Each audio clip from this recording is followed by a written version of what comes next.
तो स्वागत है बच्चों आप सभी का नर्सिंग अड्डा 24/7 पर। और बच्चों मेरा नाम है शुभम। और बच्चों एएमसीआरई नर्सिंग की जो वैकेंसीज हैं वो आप लोगों के बीच में आ चुकी हैं भाई। हाँ, तो काफी ज्यादा इंतजार जो है नहीं करवाना पड़ा।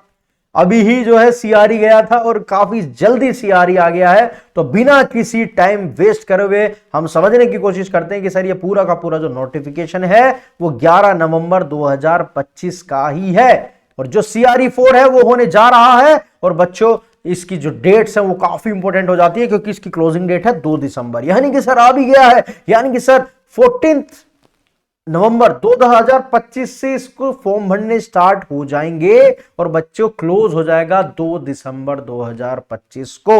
तो काफी कुछ जानने के मिलेगा यहां पर। देखो वैकेंसी बहुत ज्यादा नहीं है क्योंकि अभी अगस्त में हमने लास्ट लिए देखने के लिए मिली थी। अगर साल में 2 वैकेंसी सीआरई के अंदर आ रहे हो तो समझ रहे हो ना कि कहीं ना कहीं जो है गवर्नमेंट जो है वो अब हमारे ऊपर बहुत ज्यादा फोकस कर रही है। क्योंकि भैया देखो वैकेंसीज जो है वो भर भर कर आ रही हैं। तो सीआरई जिसका रह गया था उसके लिए गोल्डन अपॉर्चुनिटी दोबारा से आ गई है। सो बच्चों 8 दिसंबर 2025 जो है वो acceptance appearance in the examination की डेट है ना भाई, जहां पर आपको पता लग जाएगा कि आपका जो एप्लीकेशन है वो एक्सेप्ट हो गया है नहीं हो गया है। एडमिट कार्ड जो है इशू होगा वो अपने निर्धारित समय से एग्जाम से पहले। इन्होंने जो टेंटेटिव डेट दी है वो 22 दिसंबर से लेकर 24 दिसंबर 2025 के बीच में दी है ना भैया। 22 दिसंबर से 24। तो बस सर ये तो सर 1 महीना भी नहीं बचा। बिल्कुल सर 1 महीना भी नहीं बचा है, बट टेंटेटिव है। मे भी जो है ये एक्सटेंड हो जाए, मे भी ना हो। तो यानी कि तैयारी आप लोगों को सिर्फ 1 महीने के अंदर अंदर करनी है। वैसे तो आप लोग कर ही रहे हो भाई नर्सिंग अड्डा 24/7 से तैयारी, बट फिर भी जो है 1 महीने के आसपास बचा हुआ है। बट भैया काफी अच्छी जो है ये जो हमको देखने के लिए मिल रही है एम्स सीआरई के अंदर वैकेंसी। पूरा का पूरा जो है, चाहे वो एम्स अवंतीपुरा हो, बठिंडा हो, भोपाल हो, भुवनेश्वर हो, देवघर हो, गुवाहाटी हो, है ना, जोधपुर हो। सो आइए सभी के बारे में वैकेंसी जानते हैं कि सर नर्सिंग की सर वैकेंसी कितनी है ये बता दो सर। ये सब तो बात की बात है, कोई बात नहीं सर, सब कुछ ही देखेंगे, है ना। सो सीनियर नर्स ऑफिसर की जो वैकेंसीज है या फिर कह सकते हो स्टाफ नर्स की जो ग्रेड 1 की वैकेंसी है, ये सारी की सारी देखने की कोशिश हम यहां पर करेंगे। तो हमारे लिए है भैया ये कुछ आ गया है multipurpose worker AIIMS new Delhi. भैया सभी जो बेताब होते हैं वो एम्स न्यू दिल्ली के ही होते हैं। तो बिटवीन 18 से लेकर 30 साल की आपकी एज होनी चाहिए। अगर आप एम्स में पहले से ही हो तो 40 साल आपकी उम्र होनी चाहिए। एंड एजेंशियल के अंदर मैट्रिकुलेशन और its equivalent from a recognised board multipurpose health worker, ये एजेंशियल है। या फिर vocation high secondary with multipurpose health worker course for a recognised school board. And या फिर आपका मैट्रिक्स और इट्स इक्विवेलेंस। और भैया midwife with recognised state nursing council. आपका मतलब बेसिकली कहने का मतलब यह है कि आपका स्टेट नर्सिंग काउंसिल के अंदर आप मिडवाइफ के जो है सर्टिफिकेशन आपके पास होना चाहिए, चाहे वो आपके पास registration as a auxiliary nurse भी हो। क्योंकि ये वैकेंसी जो है भाई वो सिर्फ और सिर्फ मल्टीपर्पज वर्कर की है ना। चलो अब जो हम जिसके लिए बेताब होते हैं sir, senior nursing officer sir 21 से लेकर सर 35 साल, भुवनेश्वर में है इसकी, है ना। तो भुवनेश्वर के अंदर जो है बच्चों एजेंशियल मानता है इसके अंदर बीएससी। सर अगेन मैं रिपीट करना चाहूंगा सर, एजेंशियल है बीएससी, 4 साल का कोर्स आपका होना चाहिए। और या फिर बीएससी पोस्ट सर्टिफिकेट आपके पास होना चाहिए equivalent such as the BSc nursing, जो कि 2 ईयर का कोर्स पोस्ट बेसिक होता है ना। मतलब इनमें से एक होना चाहिए, और लिखा हुआ है। दूसरा criteria should be registered with the, again भैया अगर आप नर्स हैं तो आपका इंडियन नर्सिंग काउंसिल के अंदर, यानी कि बच्चे जो जिसका आ चुका है सर्टिफिकेट, जो परसुइंग है वो तो अप्लाई कर ही नहीं सकते। अगेन जो पहले आप लोगों ने अभी देखा था सेम ही क्वालिफिकेशन यहां पर है। एक्सपीरियंस की यहां पर बात इसलिए है क्योंकि ये किसकी है सर, सीनियर नर्सिंग ऑफिसर की। तो सर 3 साल का एक्सपीरियंस आपका होना चाहिए as a staff nurse grade 2 in minimum 100 bedded hospital health care institute. Desirable क्या है, आपको कंप्यूटर जो है आना चाहिए, है ना भाई। तो डिजायरेबल है वो, उसकी कोई दिक्कत नहीं है। चलो सीनियर नर्सिंग ऑफिसर के अंदर अगेन सर यहाँ पर 21 से लेकर 35 साल नागपुर की वैकेंसी है। पे ग्रेड अगेन 80 होने वाला है।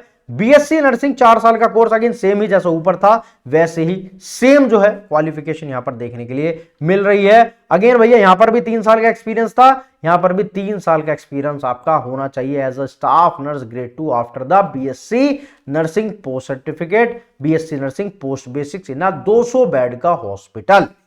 सीनियर नर्सिंग ऑफिसर की अगेन वैकेंसी भैया, हाँ पटना के अंदर सेम वही बातचीत है। बीएससी का एक्सपीरियंस, 3 साल का आपका एक्सपीरियंस, बीएससी आपकी एलिजिबिलिटी बनती है। सीनियर नर्सिंग ऑफिसर अगेन भैया सेम ही, रायबरेली के अंदर भी सेम बीएससी, सेम 3 साल का एक्सपीरियंस, देवघर के अंदर सेम भैया वही बातचीत, हाँ गुवाहाटी के अंदर भी सर सेम बातचीत भैया सेम ही है, बीएससी प्लस एक्सपीरियंस, चाहे वो गोरखपुर हो, है ना। तो सर ये वैकेंसी कितनी है, सर ये आ तो गई, सर आपने बता भी दिया, हाँ सर ये वैकेंसी कितनी है। तो आइए जानने की कोशिश करते हैं कि सर ये वैकेंसी कितनी आपकी बनती है। देखिए भैया न्यू दिल्ली के अंदर जो मल्टीपर्पज वर्कर था, है ना, उसके अंदर है सिर्फ और सिर्फ एक वैकेंसी, वो भी जनरल की, है ना। देखो sir EWS, OBC, SC, ST ये सब कुछ जानना जरूरी है, क्योंकि हम अपनी क्राइटेरिया के हिसाब से बढ़ते हैं। जैसे भुवनेश्वरपुर है ना, जैसे भुवनेश्वर है, एम्स भुवनेश्वर के अंदर भैया, और हाँ एक चीज और कि फीमेल की और मेल की, सर यहां पर ये भी क्लिक है सर। देखो सीनियर नर्सिंग ऑफिसर फीमेल अगर मैं भुवनेश्वर की बात करूं तो जनरल की सिर्फ 0 वैकेंसी है, ईडब्ल्यूएस की 2,